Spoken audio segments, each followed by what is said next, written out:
আসসালামু আলাইকুম।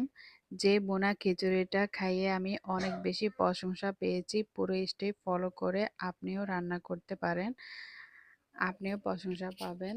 তার জন্য খিচুড়িটা রান্না করার জন্য আমি এখানে একটি কড়াইতে তেল দিয়েছি। তেলটা গরম করে পেঁয়াজ, দারচিনি, এলাচ, তেজপাতা, শুকনা মরিচ, কাঁচামরিচ এবং কয়েক কোষ রসুনের কোয়া দিয়ে ভালো করে ভেজে নিব। ভেজে নেওয়ার পর আমি এখানে দিয়ে দিচ্ছি 1 চামচ আদা বাটা, 1 চামচ রসুন বাটা। কিছুক্ষণ আমি ভেজে নেওয়ার পর মশলাগুলোকে দিচ্ছি মরিচের গুঁড়া, হলুদের গুঁড়া, জিরার গুঁড়া, গরম মশলা গুঁড়া, ধনিয়া পাতা গুঁড়া, তারপর দিয়ে দিচ্ছি লবণ। সবগুলো একসাথে ভালো করে মিশিয়ে নেব। এখন আমি পানি দিয়ে মশলাগুলোকে কষিয়ে নেব। মশলাগুলোকে ভালো করে কষিয়ে নিয়েছি। এখন আমি দিয়ে দিব আগে থেকে ভিজিয়ে রাখা ডাল। আমি এখানে 1 কাপ দিয়েছি মুগ ডাল, 1 কাপ নিয়েছি মসুর ডাল।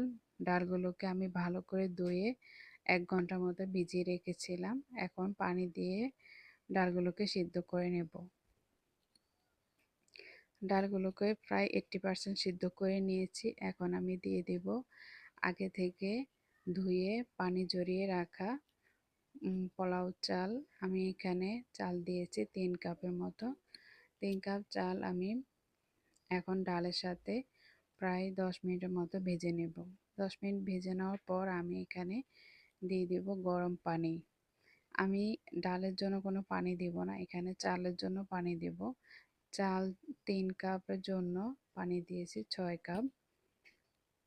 চালের ডাবল পানি দিতে হয়। তারপর আমি এখানে দিয়ে দিচ্ছি 2 চামচ ঘি এবং আরেক জিরার গুঁড়া এবং গরম মশলা গুঁড়া।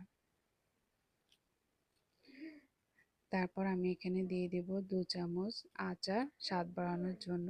এই আচারটা দেওয়ার কারণে খিচুড়িটা খেতে অনেক মজা হয়, আপনারা দেওয়ার চেষ্টা করবেন।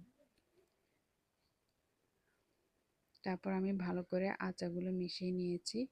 এখন আমি দমে রাখবো, তার জন্য উপরে আমি দিয়ে দিচ্ছি 5টা লেবু পাতা এবং ধনিয়া পাতা দিয়ে 10 মিনিট দমে রেখেছি। মাশাআল্লাহ, খুব সুন্দর ঘ্রাণ হয়েছে। আপনারা এভাবেই চেষ্টা করবেন খিচুড়িটা রান্না করার জন্য।